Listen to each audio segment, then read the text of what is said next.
All right, and as you can see, the game is still loading. It'll be loaded very soon. On the map, TricKsteR, MarineKing, and TricKsteR are going to be facing off in game number 2.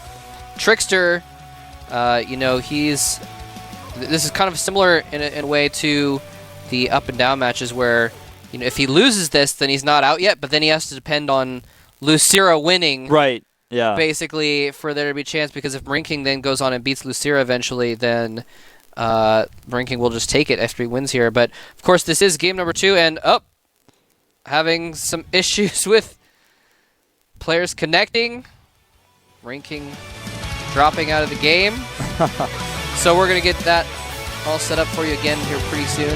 But basically what I'm saying is it's a must-win situation for TricKsteR. If he loses this game, he's already behind a game. It's only a best of 3, then he will lose the whole series.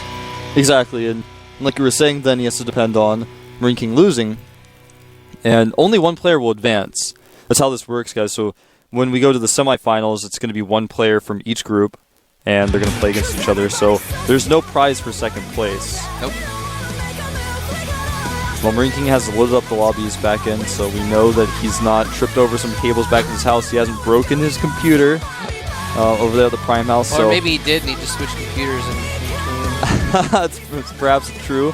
The countdown is starting again, though, so let's try again. Here at the GSL Arena of Legends, I am Wolf. With me is Moletrap, TricKsteR versus MarineKing, Game 2, starting on Tal'Darim Altar.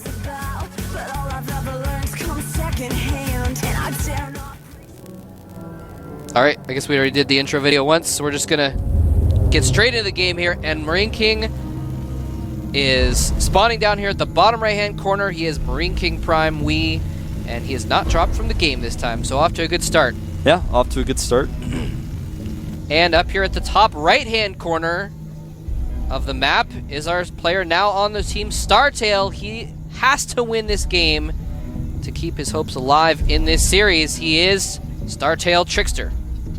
Well, this is a map that he has particularly chosen. We saw last game he went for a 1-gate expand before core, so very fast Nexus. We may see him do something like a Nexus first on this map if he really wants to play that macro style against MarineKing. Now, I would be really surprised, actually, if we saw MarineKing do something different than we saw last game. It's really, like I said, textbook of MarineKing to go for this. 1 barracks, command center, 3 barracks, Marine goes timing attack. Because not only does that help you be able to put pressure on your opponent, but you can defend almost any type of all-in with that as well.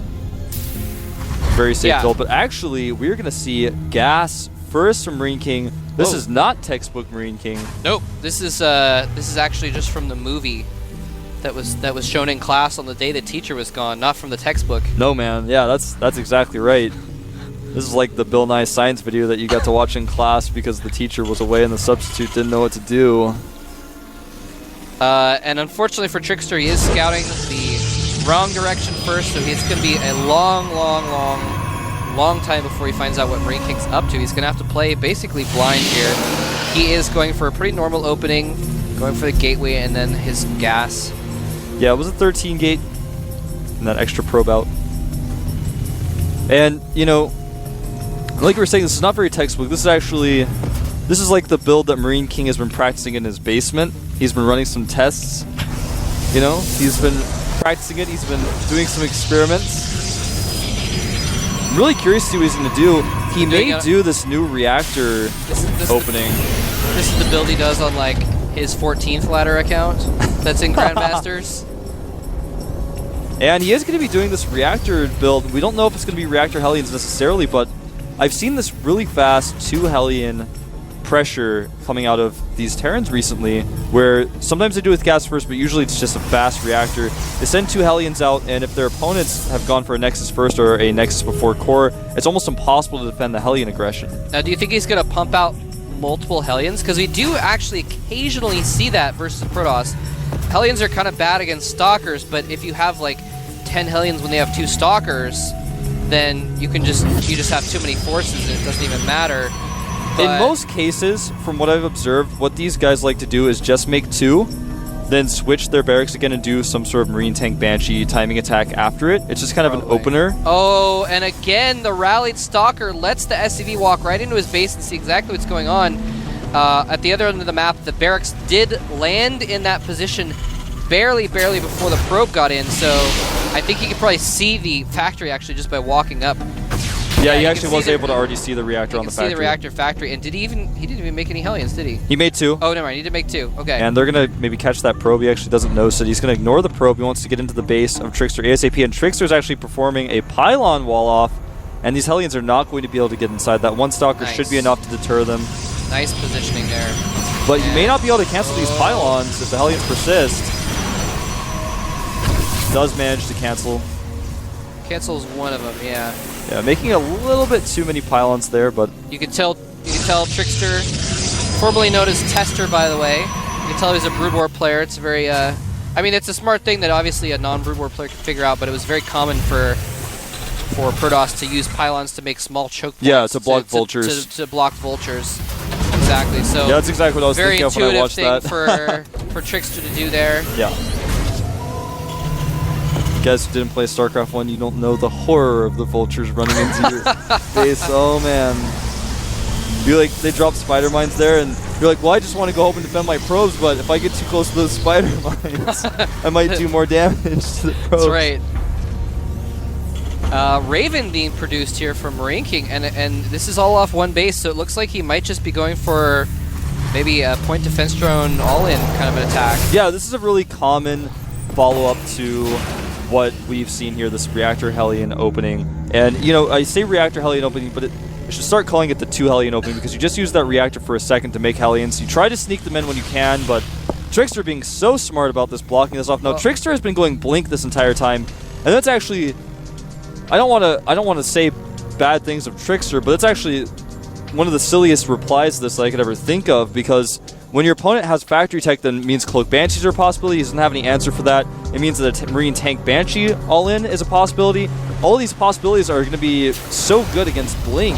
Well, I mean, it looks like he had this idea of what he was going to do anyway, and maybe he thought that MarineKing was going to expand off of it, and he hasn't, so it's not going to... Oh, but he's moving out here. And TricKsteR not even paying attention, loses a Stalker. Wow. Not good at all. I think what he was planning on doing is blinking over the kind of the little low ground area on the right side of MarineKing's base. Yeah, that area where those Stalkers are hanging out right now. Yeah, right there. Oh no, not microing again. He does have Blink, but he's not using it. He doesn't want to show it. He's going to have to start using it now, though. Yeah, otherwise he's going to start taking too much damage. I think that's what he was planning on doing if MarineKing had gone for an expansion build. So it looks like that's what he was planning on doing, is blinking through that gap into the main and then doing some harassment and blinking out again and going for his own all-in, basically. But he didn't expect MarineKing to do this. Templar Archives. Yeah, Templar Archives on the way as he adds a 4th gateway. So TricKsteR knows the situation he's in now, but the problem for TricKsteR is if MarineKing just decides to make a command center now, he's going to be in a tough spot because he's never going to be able to be aggressive with the composition he has against what MarineKing has if MarineKing plays this safely, which he should. Bunker gets salvaged. Now, I think MarineKing actually is just going to make a command center here. He is producing Banshees, though. Again, engaging these Stalkers. The Stalkers need to blink. Loses another Stalker. I guess he just really doesn't want to show that blink, man, but it's going to cost him in a second here. Okay, now he just blinked a little bit late. He actually didn't even need to. And it looks like, I think he's going to try and move up here again just to try and draw MarineKing back because he knows this all-in's going to kill him. And he's like, no, come over here. You should come back towards your own base. MarineKing's not falling for it, though. Yeah, he really isn't. In fact, MarineKing just... he actually just finished Siege mode. He's moving up here, and there's not much answer for TricKsteR. And I think TricKsteR actually going to die right here. You know, I said that I thought he might just make a command center because he was that far ahead. Storm is going to be done in time for this, though. That's going to be the last saving grace, but if he just dodges those storms, that's going to be the end of TricKsteR. Yeah, Siege mode is up now, so he can start shelling the Templar. Storm is not quite finished yet. He needs to pull those Templar back. He actually used his feedback. And did the Raven die? Yeah, he took out the Raven with the feedback. One nice Storm. It's a lot of Marines. Archon being made here, but bunkers are going down, and Storm does not do very well against bunkers. Miscontrol by MarineKing, actually sending a lot of his Marines to die on move command by accident. And here comes the Stalkers coming in from behind. He needs to blink in on those tanks, though. Instead, he's letting them take a lot of tank fire. The Marines are there as well. He does take out 2 tanks. but the 2 tanks at his front door are still there. The bunkers might complete. There's no Marines actually left to go into those just 2 bunkers. Marines left, and looks like these bunkers, though, will finish. Maybe they can do Wow, one Marine and in each actually, bunker. yeah, those bunkers, those 2 Marines in the bunker will just be enough because the tanks and Banshees are doing so much And damage. not only that, look at that reinforcement group by MarineKing is just going to clean everything else up. TricKsteR is D-E-A-D dead. Yep. I spelled it out for you guys. Yep. It, MarineKing's about to start spelling it out in bunkers here, I think. he will, man, in a minute because TricKsteR just needs to get out this game. He's just desperately hoping he can warp in some Templar and hold on long enough, but like you said, Storm doesn't work against bunkers. There is a way. I've seen people try to make this work. There's a player called Faith on the North American server. You guys have probably heard of him. I remember he talked about it a while ago, where you can try to make Blink work and try to go into Templar tech to hold this, but it's very difficult to pull off. And I'm really surprised that TricKsteR decided to go Blink after he saw a Reactor Hellion opening, because this is the most common follow-up, just a timing attack. Feedback on the Banshee, doesn't kill it. GG! MarineKing doing 2 timing attacks, taking 2 quick wins, and he's going to win the first series of this group of the Arena of Legends tournament. And that means that TricKsteR is going to have to face Lucira in a best of 3 in the next match in order to try and keep his hopes alive. Yeah, I'm a little worried for TricKsteR after that game. You know, he didn't look very strong. His decision-making was a little bit iffy. And I keep going back to this, but when you see Reactor Hellions, you know the factory's up. You know he's got the reactor to use on the Marines. The most likely follow-up is always going to be Marine Tank Banshee. It's a possibility he makes a command center and does something different, but the most common follow-up is always going to be that. So adding that Twilight Council and trying to go Blink Stalkers is something you can kind of do on a big map if things go your way, but if you don't control your Blink Stalkers and you're trying to hide your Blink and you lose a Stalker here, lose a Stalker there. Yeah, he lost 3 or 4 Stalkers before he ever even engaged, just because he didn't blink and he didn't control as well as he could have. So when he actually did try and engage later on, it didn't really work. I do like the fact that TricKsteR, he left those Stalkers in the middle of the map to try and delay reinforcements and kill them off, but MarineKing just had too much stuff, and MarineKing realized that was going on, and so he actually just rallied a whole army together, and then it didn't move out with his reinforcements until he had a whole army to move out with, and of course the Stalkers had already died as well at that point. But very smart play by MarineKing, though, dealing with that situation, and TricKsteR just got taken out pretty quickly. Yeah, I like the idea that TricKsteR had with the Storm timing. He bought a lot of time with his Blink Stalkers. He wanted to get that Storm out. Yeah, that almost worked. It almost worked, and the Storm was good. And like you were saying, when the Stalkers came to the backside, he could have blinked them on top of the tanks and tried to make something work, but he just didn't. And there weren't very many Marines left, so he could have tried to make that work, but he just didn't. I feel like TricKsteR, that was never his plan to try to get the Storm out like that. It was just kind of his last resort to try to hold, and he could have made it work. He didn't.